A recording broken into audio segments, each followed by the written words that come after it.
में मार हो रही तो भी उनके पास भी पूरा इस्लाम नहीं है जी। मेरी बात आपको क्या है बुरा लगे, लेकिन जाओ तहकीक करके देखो हकीकतन। अगर वो तौहीद पर होते तो वहां पर भी ये काम नहीं होता। अस्सलामु अलैकुम व रहमतुल्लाह। अल्हम्दुलिल्लाहि रब्बिल आलमीन वल आक़िबतु लिल मुत्तक़ीन वस्सलातु वस्सलामु अला सय्यिदिल मुरसलीन। अज़ीज़ान वक़ार, आपने इस शख्स की बातें सुनी। ये कह रहा है कि फ़िलिस्तीन के मुसलमान भी तौहीद पर कायम नहीं हैं और उनके पास भी पूरा इस्लाम नहीं है माज़अल्लाह। ये उन फ़िलिस्तीनी मुसलमानों के बारे में बकवास कर रहा है जिनके ईमान व इस्लाम की गवाही हमारे नबी सल्लल्लाहु अलैहि वसल्लम ने आज से तकरीबन 1450 साल पहले बयान फरमा दी थी। मैं इस जाहिल से कहना चाहता हूँ कि अगर तुम्हें थोड़ा भी पढ़ना आता है तो जाकर पढ़ लेना मुस्नद अबी याला को। जिल्द नंबर 5 के अंदर यह हदीस मौजूद है। मेरे नबी सल्लल्लाहु अलैहि वसल्लम ने फरमाया, ला तज़ालु इसाबतुम मिन उम्मती युकातिलूना अला अबवाब दिमश्क व मा हौलहु व अला अबवाब बैतुल मुक़द्दस व मा हौलहु ला यज़ुर्रुहुम ख़िज़लानु मन ख़ज़लहुम ज़ाहिरीन अलल हक़्क़ इला अन तक़ूम अस्साअ। मेरे नबी ने फरमाया कि 2 जगह के मुसलमानों पर मेरे नबी ने फ़ख्र फरमाया है। एक तो दिमश्क के मुसलमान हैं और दूसरे बैतुल मुक़द्दस के मुसलमान हैं, यानी फ़िलिस्तीन के मुसलमान हैं। मेरे नबी सल्लल्लाहु अलैहि वसल्लम ने फरमाया कि हमेशा मेरी उम्मत की एक जमात वो जिहाद करेगी बैतुल मुक़द्दस के दरवाज़ों पर खड़े होकर, और जो उसके इर्द गिर्द के लोग हैं, यानी फ़िलिस्तीन के मुसलमानों के हक़ में मेरे नबी सल्लल्लाहु अलैहि वसल्लम ने आज से तकरीबन 1450 साल पहले बयान फरमा दिया था। इनके इस्लाम व ईमान की गवाही हमारे नबी सल्लल्लाहु अलैहि वसल्लम ने आज से तकरीबन 1450 साल पहले बयान फरमा दी, और वो बात आज बिल्कुल सच हो रही है। मेरे नबी ने ये फरमाया कि इनको रुसवा करने की कोशिश दुनिया की ताकतें करेंगी, लेकिन कभी कोई इनको रुसवा नहीं कर पाएगा, और ये जमाअत सुबह क़यामत तक हक पे गालिब रहेगी। तो इनके इस्लाम व ईमान की सनद तो हमारे नबी सल्लल्लाहु अलैहि वसल्लम ने खुद ही बयान फरमा दी। अब अगर कोई फ़िलिस्तीन के मुसलमानों के ईमान व अक़ीदे पर बातें करे और ये कहे कि फ़िलिस्तीन के मुसलमान तौहीद पर कायम नहीं है, फ़िलिस्तीन के मुसलमानों के पास पूरा इस्लाम नहीं है, तो वो हकीकत में फ़िलिस्तीन के मुसलमानों को गलत नहीं कह रहा है, बल्कि हमारे नबी सल्लल्लाहु अलैहि वसल्लम के इस फरमान को गलत साबित करने की कोशिश कर रहा है, और हमारे नबी सल्लल्लाहु अलैहि वसल्लम को माज़अल्लाह झूठा साबित करने की नापाक कोशिशें कर रहा है। और ये एक मुसलमान कभी बर्दाश्त नहीं करेगा कि हमारे नबी सल्लल्लाहु अलैहि वसल्लम के फरमान पर कोई उंगली उठाए, क्योंकि ज़मीन अपनी जगह से हट सकती है, आसमान अपनी जगह से टल सकता है, लेकिन हमारे नबी सल्लल्लाहु अलैहि वसल्लम ने जो फरमा दिया है, क़यामत आ जाएगी लेकिन वो गलत साबित नहीं हो सकता।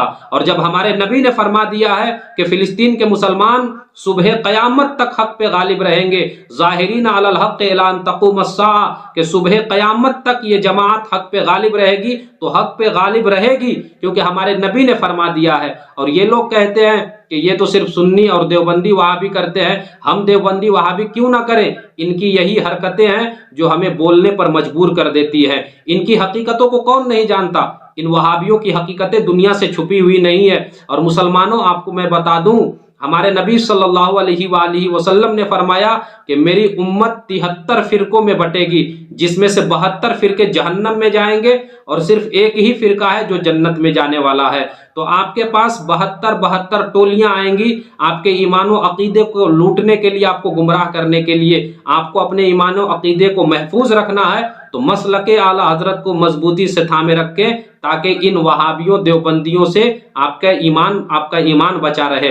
और आपको एक बात मैं बता दूं, इनकी हकीकतें कौन नहीं जानता। आप देख ले इनकी हकीकत इस वीडियो में, उसके बाद हम आगे बात करते हैं। दोस्तों, गौर से देखिए इन लोगों को। ये वही लोग हैं जो नबी की बारगाह में खड़े होकर दुरूद व सलाम पढ़ने वाले को बिदअती कहते हैं, नबी का मीलाद मनाने वाले को गलत आपने देखा, ये सारे के सारे वहाबी और देवबंदी हैं। ये मूर्ति के सामने खड़े होकर किस तरह से मजहब इस्लाम का मजाक उड़ा रहे हैं। ये अपने ईमान व अक़ीदे को तो ना बचा सके और चले हैं फ़िलिस्तीन के मुसलमानों के ईमान व अक़ीदे की बातें करने। अरे फ़िलिस्तीन के मुसलमान जो बड़े हैं उनकी बात तो तुम छोड़ो, फ़िलिस्तीन में जो छोटे बच्चे हैं उनके दिल में अल्लाह रब्बुल इज़्ज़त इतना मजबूत ईमान डाल देता है, उनके दिल में जो इश्क़ रसूल का चिराग रोशन होता है, उनके ईमान का मुकाबला करना भी तुम्हारे बस की बात नहीं है।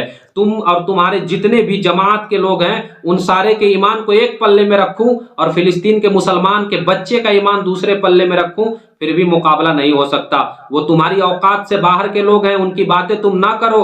और एक बात मैं ये बता दूं کہ فلسطین کے مسلمانوں نے جس بہادری کا مظاہرہ کیا ہے دنیا اس کی مثال قائم نہیں کر سکتی۔ تمہارے گھر میں اگر کوئی ایک مر جاتا ہے تو تم اور تمہارے پورے خاندان کا ہوش اڑ جاتا ہے۔ اور ابھی قریب میں طارق جمیل کے بیٹے کا انتقال ہوا، طارق جمیل کا بیٹا جو مرا تو لوگوں نے دیکھا اس کا ویڈیو بھی، اس کی ویڈیو وائرل ہوئی، لوگوں نے دیکھا کہ لوگ اس کو اٹھا رہے ہیں، پکڑ کر کے بیٹھا رہے ہیں، اتنی حالت خراب ہوئی، صرف ایک بیٹا مرا تھا تب۔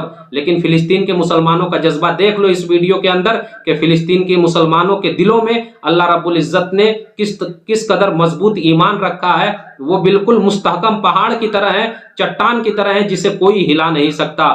ظالموں اپنی قسمت پہ نازاں نہ ہو، دور بدلے گئے وقت کی بات ہے، وہ ضرور سنے گا صدائیں۔ دیکھا آپ نے بچوں کی لاش بالکل ایک لائن سے پڑی ہوئی ہے، ان میں سے کوئی بھی آپ مجھے ایسی لاش نہیں دکھا سکتے کہ جس کے سامنے کھڑے ہو کر کے اس کے ماں باپ رو رہے ہوں۔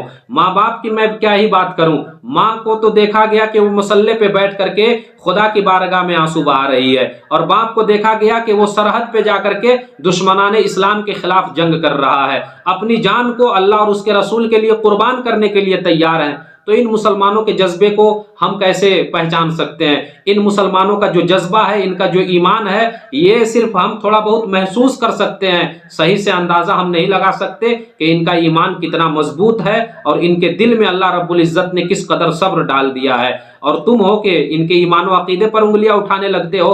آئندہ سے خیال رہنا چاہیے کہ فلسطین کے مسلمانوں کے بارے میں ایک لفظ زبان سے نہ نکلے، ورنہ زبان کھینچ لی جائے گی، کیونکہ فلسطین کے مسلمانوں نے جو اس جہاد کو جو شروع کیا ہے، یہ جہاد صرف انہی کے اوپر لازم نہیں تھا، یہ جہاد صرف اسرائیل اور فلسطین کے درمیان نہیں ہے، بلکہ یہ جہاد جو ہے کفر اور اسلام کے بیچ میں ہے۔ ان کافروں نے مذہب اسلام کی وہ مسجدیں شہید کر ڈالی جو تاریخی مسجدیں تھیں۔ فلسطین کی سرزمین پر جو پرانی مسجدیں تھیں جسے ہمارے بزرگوں نے اپنے ہاتھوں سے بنایا تھا، ان مسجدوں کو بھی ان ظالموں نے شہید کر دیا ہے۔ حضرت خالد بن ولید رضی اللہ تعالیٰ عنہ نے اپنے ہاتھ سے مسجد بنائی تھی، اس کو بھی ان ظالموں نے شہید کر دیا۔